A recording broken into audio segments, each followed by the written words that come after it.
President Donald Trump has said he can't imagine why U.S. hotline calls about disinfectant have risen after he suggested injecting the substance to treat coronavirus. The governors of Michigan and Maryland on Sunday blamed the president for the spike in such calls.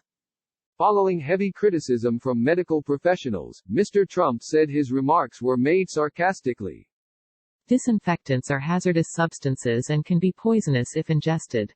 During Monday's COVID-19 news conference, a reporter noted that the state of Maryland's emergency hotline had received hundreds of calls in recent days seeking guidance about Mr. Trump's comments. I can't imagine why, the president said, moving quickly on.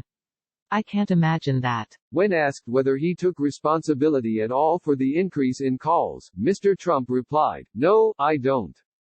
Last week, the Maryland governor's office said it had issued a statewide alert warning against ingesting or injecting disinfectants following the president's remarks.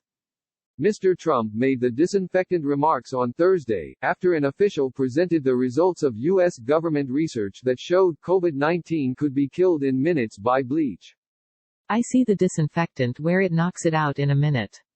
1 minute, Mr. Trump said. And is there a way we can do something like that, by injection inside or almost a cleaning?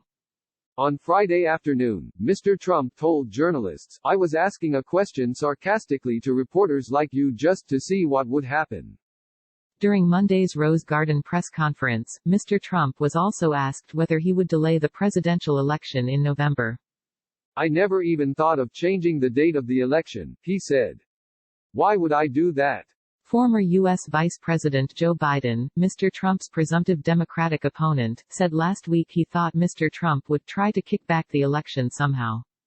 But Mr. Trump told reporters the idea was made-up propaganda. I look forward to that election, Mr. Trump said. Constitutional scholars have already noted that if a president wanted to change the timing of a White House election he would be unable to do so, even in an emergency, because the date is set by Congress. Mr. Trump was also asked by a reporter if a president who has lost more Americans over 6 weeks than died during the 2 decades of the Vietnam War deserved to be re-elected. He said his administration had done an unbelievable job. The total number of confirmed U.S. COVID-19 cases is almost at 1 million. There have been over 55,000 deaths thus far.